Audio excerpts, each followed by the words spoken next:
사도행전 2장에 보면 사도들로 말미암아 기사와 표적이 많이 나타났다고 했습니다. 오늘 본문의 말씀은 그 많은 기적들 중에 첫 번째 기적에 관한 이야기입니다. 내용인즉슨 안진뱅이가 일어나게 되었다라는 것입니다. 제9시 기도 시간, 즉 오늘 우리의 기준으로 말하면 오후 3시쯤 됩니다. 이 시간에 베드로와 요한이 기도하기 위해서 성전으로 올라갔습니다. 그 성전 미문에 구걸하던 한 안진뱅이가 앉아 있었는데 이 사람이 무엇을 얻을까 하여 베드로와 요한을 쳐다보고 있었습니다. 이때 베드로가 내게 은과 금은 없거니와 내게 있는 것으로 네게 주노니 곧 나사렛 예수 그리스도 이름으로 일어나 걸으라 했더니 이 안진뱅이가 그 자리에서 일어났습니다. 그리고 걷기도 하고 뛰기도 하며 성전으로 뛰어들어가 하나님을 찬양했다라고 하는 내용, 이것이 바로 오늘 본문의 말씀입니다.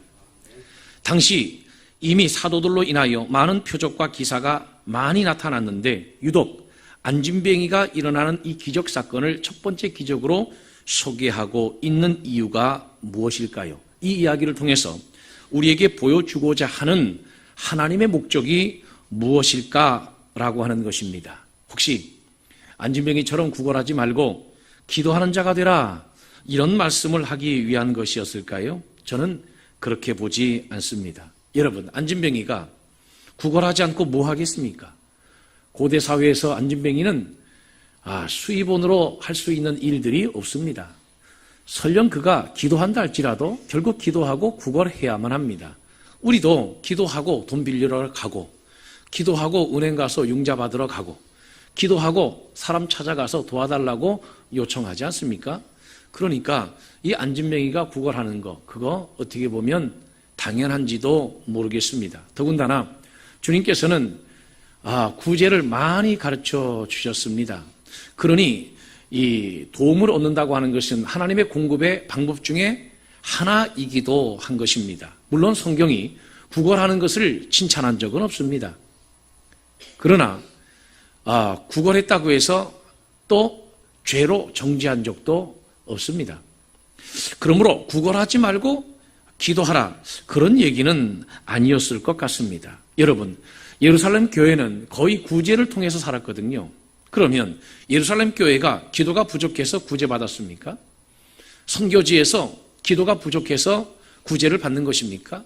개척교회들이 기도가 부족해서 구제를 받는 것입니까? 다 그런 것은 아닐 것 아니겠습니까? 그러므로 오늘 본문은 적어도 구제에 관련된 말씀은 아닌 것 같습니다. 그러면 기도에 대한 말씀일까?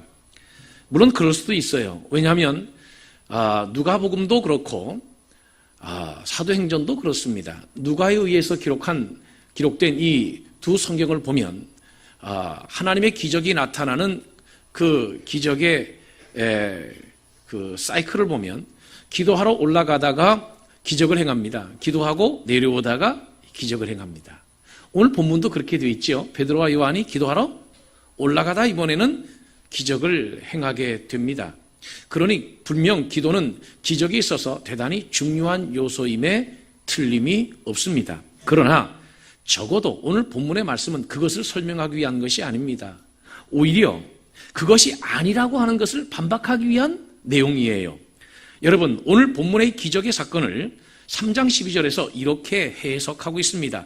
우리 개인의 권능과 경건으로 이 사람을 걷게 한 것처럼 왜 우리를 주목하느냐, 이렇게 오히려 반문하고 있습니다. 그러니까 적어도 이 본문은 기도하면 역사와 기적이 나타난다, 이것을 설명하기 위한 목적은 아니다라고 하는 것이죠. 그러면요, 청빈한 삶을 보여주기 위한 것이에요? 베드로가 그랬지 않습니까? 내게 은과 금은 없거니와, 은과 금이 없는 청빈한 삶을 보여주기 위한 것이었는가라는 것입니다. 여러분, 은과 금이 없는 것이 나쁜 것은 아닙니다. 그러나 은과 금이 많다고 해서 책망의 대상도 아닙니다. 구제할 것이 많은 사람이 왜 책망을 해야 합니까? 많은 은과 금을 가지고 많은 사람들을 돕는 사람들이 왜 책망을 받아야 하느냐라고 하는 것입니다. 오히려 초대교회 교인들에게 향한 하나님의 말씀을 보면 에베소서 4장 28절에 도둑질하는 자는 다시 도둑질하지 말고 돌이켜 가난한 자에게 구제할 수 있도록 자기 손으로 수고하여 선한 일을 하라 그랬습니다. 할렐루야. 여러분, 가난하게 된 것이 죄는 아니지요. 그러나 열심히 일하고 열심히 부지런하게 일을 해서 많은 재물을 모아 구제할 수 있는 많은 재산을 가지고 있는 것 또한 결코 죄는 아니고 또 잘못된 것도 아니다라고 하는 것입니다. 그렇다면 이 사건이 보여주는 그 목적, 하나님의 뜻은 무엇일까요? 도대체 이 사건을 통해서 무엇을 설명하기 위한 것일까요? 그것은 바로 이 사건의 기적이 개인의 경건이나 아니면 사도들의 청빈한 삶이나 아니면 그들의 어떤 권능 때문에 나타났던 사건이 아니고 예수 그리스도의 이름이라고 하는 그것이 기적을 일으킨 것이다. 이것을 설명하기 위한 말씀이에요. 할렐루야. 자, 오늘 사건을 어떻게 해석하고 있는지 사도행전 3장 16절 다 같이 찾아서 한번 같이 읽도록 하시겠습니다. 같이 읽습니다. 시작.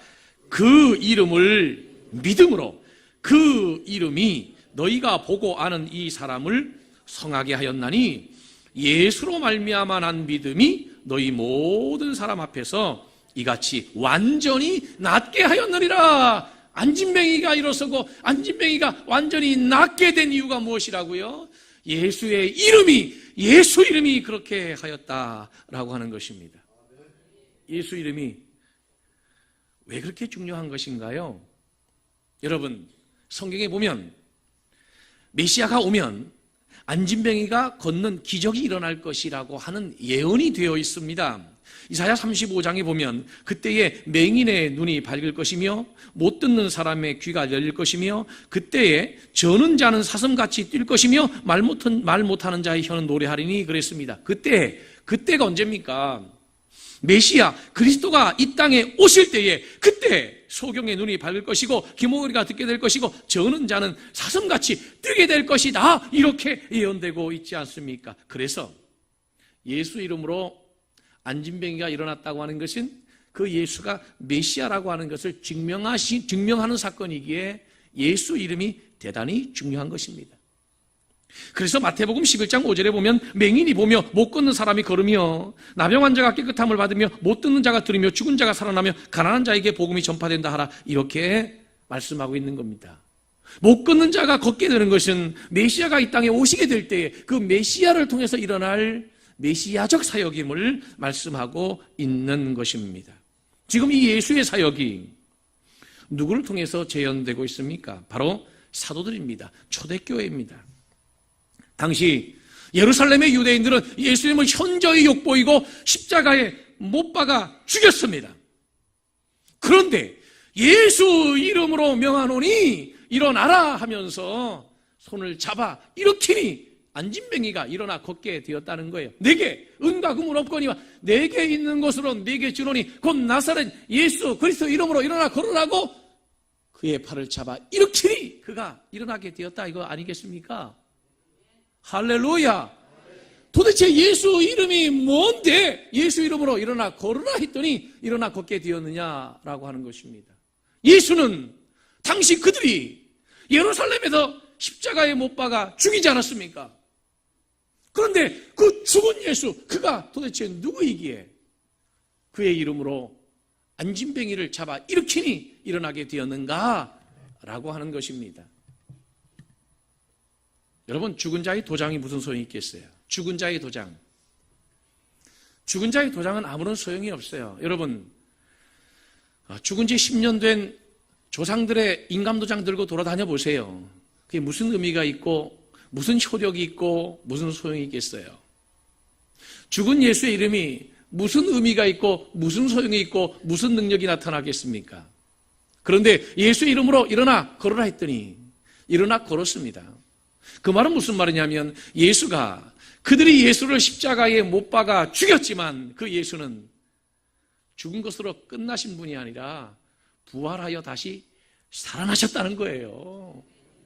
할렐루야! 그러니까 이 사건은 예수가 메시아고 그 예수가 예언된 약속 그대로 십자가에 못 박혀 죽으신 후에 제3일 만에 부활하셨다. 그 부활하신 주님은 오늘도 우리 가운데 계신다 라고 하는 것을 증명하는 사건이기에 대단히 중요한 의미를 가지고 있는 것입니다. 할렐루야! 그래서 이 사건에 대해서 베드로는 아주 정확한 해석을 내립니다. 그것이 지금 우리가 찾아 읽은 본문이에요. 그 이름을 믿음으로 그 이름이 너희가 보고하는 이 사람을 성하게 하였나니 예수로 말미암아 난 믿음이 너희 모든 사람 앞에서 이같이 완전히 낫게 하였느니라.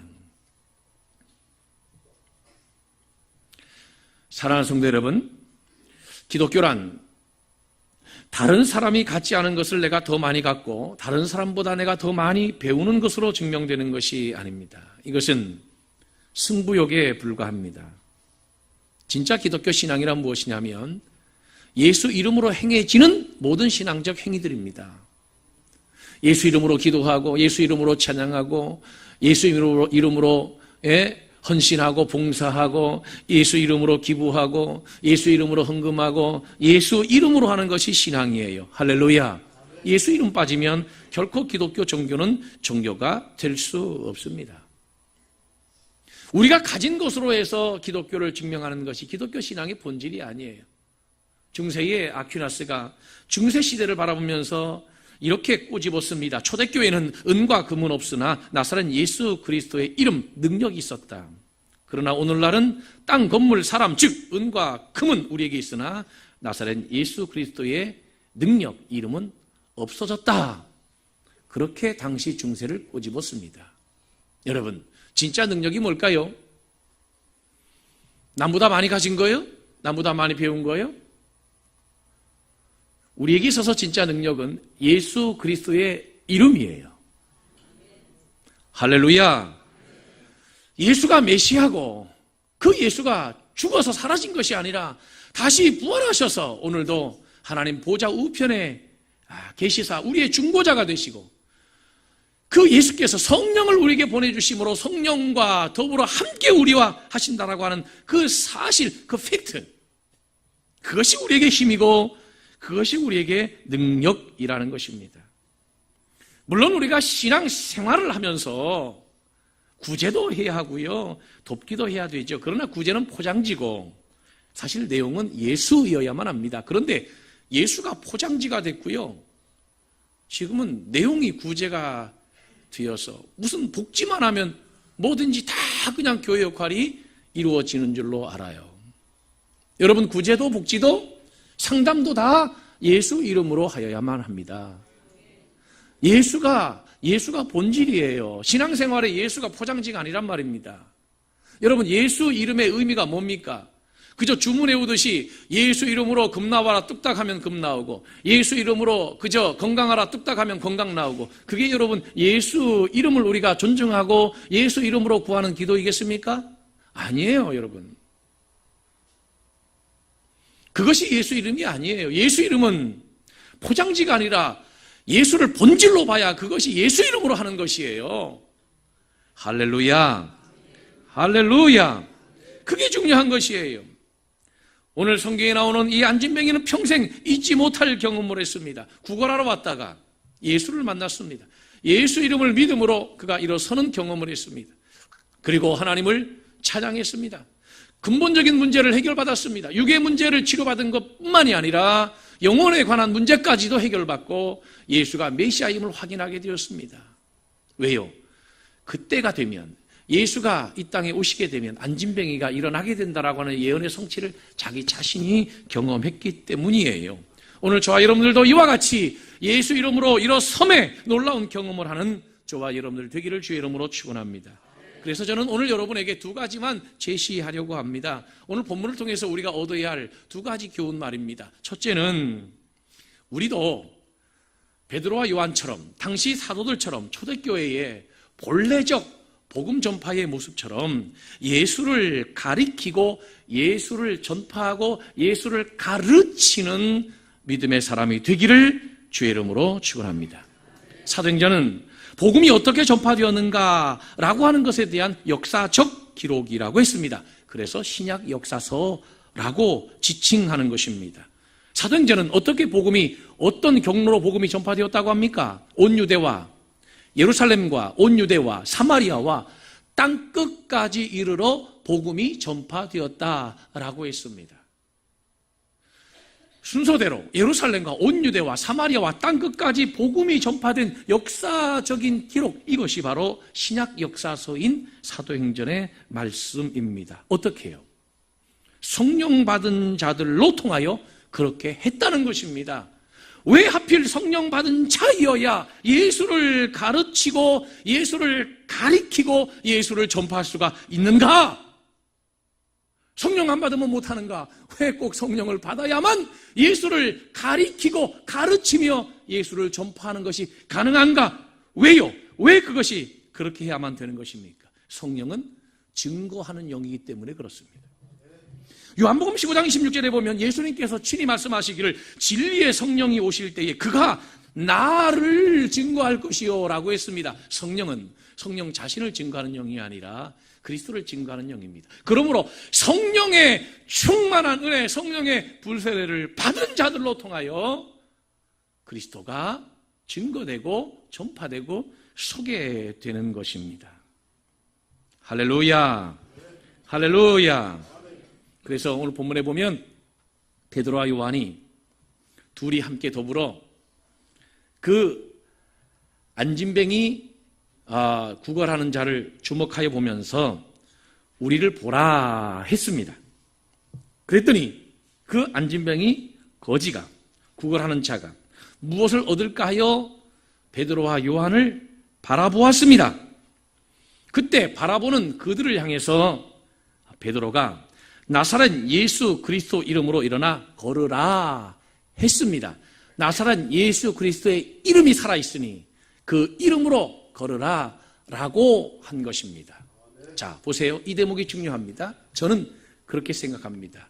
이 설교라고 하는 것은 청중들과 눈을 맞추는 행위이다. 설교자와 눈 맞추지 않으려면 뭐 때문에 교회에 옵니까?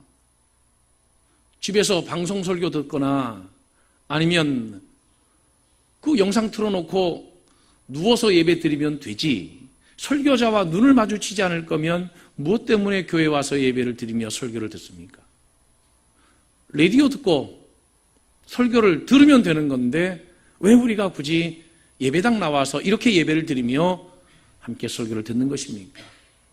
그것은 아주 중요한 의미가 있기 때문에 그래요. 설교자와 눈을 맞추기 위한 것이에요.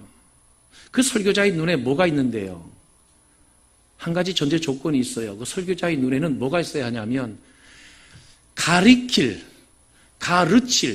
전파할 예수가 있어야 해요. 전파할 예수가. 그래서 설교자는 반드시 성령의 불세례에 경험을 해야 하는 것입니다.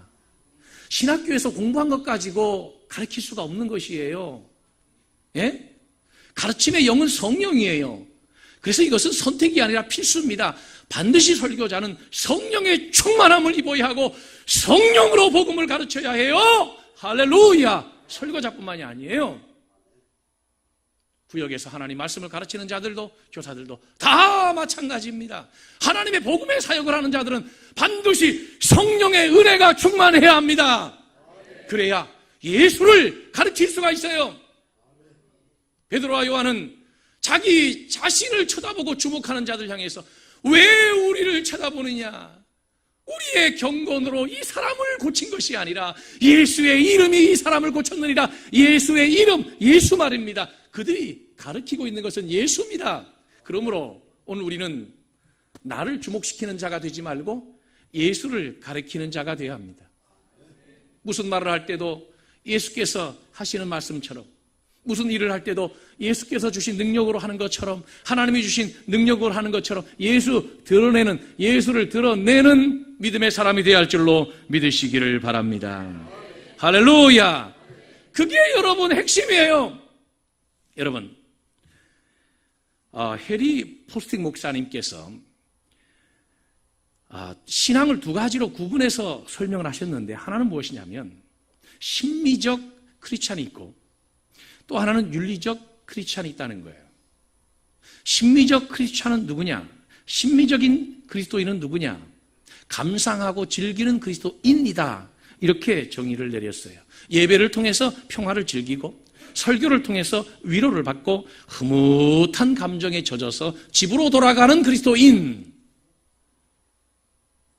그 그리스도인은 신앙이 지극히 자기 자신에게 묶여 있는 거죠. 그러나 윤리적 크리스찬도 있다는 겁니다. 윤리적 기독교인은 예배와 말씀을 접하면서 자신의 책임감을 절감하는 기독교인입니다. 말씀에 대한 실천을 고민하는 그리스도인. 어떻게 하면 이 예수를 다른 사람에게 전파할까? 어떻게 하면 내가 받은 구원을 다른 사람에게도 증거할까? 라고 하는 것을 고민하면서 영혼 구령에 대해서 책임감을 갖는 신앙. 그래서 설교자는 그런 책임감을 가지고 예수 그리스도를 전하는 자로서 살아야 된다라고 하는 것입니다. 할렐루야. 할렐루야. 사랑하는 성도 여러분, 오늘 저와 여러분들이 교회 나와서 보셔야 할 것은 설교자가 아니라 설교자의 눈 속에서 발견되어지는 예수입니다. 그래서 설교자의 눈을 보라는 것입니다. 그리고 우리 모두는 누구 앞에서든지 우리를 보라. 왜? 내 눈 속에 있는 예수가 있기에 우리를 보라 라고 선언하고 선포할 수 있는 늘 그런 영적인 상태를 유지해야 하고 신앙 상태를 유지해야 되는 거예요. 나를 보라. 내 속에 예수가 있으니 나를 보라. 이렇게 외칠 수 있는 자로 살아가야 된다라는 것입니다.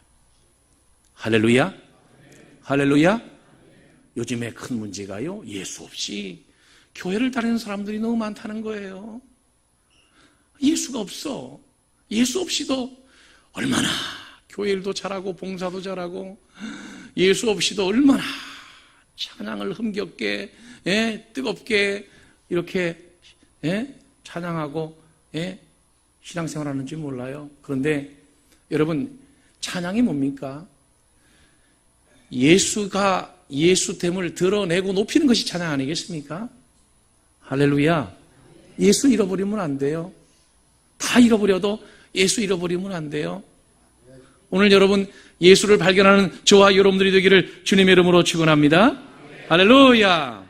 또 하나는요, 예수 이름을 믿고 예수 이름으로 일어설 수 있는 믿음을 갖고 돌아가셔야 돼요. 그것이 아니면 믿음이라고 하는 것이 소용이 없어요. 자, 다시 말씀드립니다. 예수 이름을 믿는다라고 하는 의미는 뭐냐면 예수의 현존을 믿는다는 얘기예요. 2000년 전에 인류 역사 가운데 역사적으로 오셨다 사라졌던 그 예수의 그 사실 자체를 우리가 인식하고 인정하고 아는 것이 아니라 2000년 전에 오셨던 예수가 예루살렘에서 죽으셨어요. 그런데 죽은 것으로 끝난 것이 아니라 다시 부활하셔서 오늘도 우리와 함께 계신다는 거지요. 그 현존의 예수, 그 예수를 믿는다고 하는 의미가 예수 이름을 믿는다는 뜻이에요.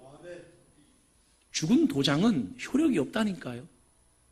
죽은 사람의 도장은 들고 다녀야 아무런 소용이 없어요. 예수가 오늘도 살았기 때문에 그 예수 이름이 오늘도 여전히 역사하고 기적을 행하는 거예요. 할렐루야. 그래서 예수 이름을 믿는다고 하는 것은 예수의 현존, 지금도 예수가 나와 함께 계시고 지금도 그 예수를 믿음으로 구원받고 지금도 그 예수에게 기도함으로 우리가 응답받는다라고 하는 것이죠. 칼빈의 기도론에 보면 기도의 대상 성부 하나님이지요. 기도의 중보자 성자 예수 그리스도이십니다. 기도를 도우시는 분, 기도를 활성화시키는 영이 바로 성령이에요. 예수가 기도의 중보자이십니다. 지금도 예수 이름으로 기도하면 예수가 중보자로서 응답을 책임져 주신다라고 하는 그 사실을 믿고 예수 붙들고 신앙생활하는 이런 사람이 돼야 된다는 거예요. 그러므로 예수 이름으로 일어설 수 없는 사람은 사실 믿음의 사람이라고 보기가 어렵습니다. 믿음이라고 하는 것은 무엇이냐면 예수 이름으로 오늘도 일어설 수 있는 것을 의미하는 것입니다. 잠언 24장에 보면 대저 의인은 7번 넘어질지라도 다시 일어나려니와 악인은 재앙으로 말미암아 엎드러지느니라. 다시 일어서야 의인이지 엎드러져서 못 일어나면 건 의인이 아니에요. 우리가 신앙생활하다 보면 시험도 들지요, 낙심하기도 하지요, 좌절하기도 하지요, 이해하지 못하는 일들도 만나기도 해요. 입으로 발설하자니 믿음 없다고 할 것 같고 속으로 품고 있자니 신앙적 갈등이 너무 힘들고 어려운 거예요. 여러분, 그러나 믿음이라고 하는 것은 예수 이름을 붙들고 다시 일어서는 거예요. 다시 일어서야 그것이 바로 믿음인 거예요. 그래서 다윗의 아들이 죽었을 때에 털털 털고 일어났더니 그 친아들이 다윗에게 물었습니다. 뭐라고 물었습니까? 신복들이 왕께 묻되 아이가 살았을 때에는 위하여 금식하고 우시더니 죽은 후에는 일어서서 잡수시니 어찌미니까? 이때 다윗의 고백입니다. 가로되 아이가 살았을 때에 내가 금식하고 운 것은 혹시 여호와께서 나를 불쌍히 여기사 아이를 살려주실런지 누가 알까 생각함이었거니와. 이제는 하나님께서 결정하셔서 데려가셨으니 더 이상 울고불고 할 필요가 없다. 이게 바로 믿음이에요. 다시 일어설 수 있는 것, 이게 바로 믿음이란 말입니다. 예수 이름을 정말 믿는다면 예수 이름으로 다시 일어서는 것, 이것이 바로 신앙이고 이것이 바로 믿음이라는 거예요. 그래서 찬송가에 보면, 찬양에 보면, 복음성가에 나왔지요. CCM에 예수의 이름으로 나는 일어서리라. 주가 주신 능력으로 나는 일어서리라. 원수가 날 향해 와도 쓰러지지 않으리. 주가 주신 능력으로 주가 주신 능력으로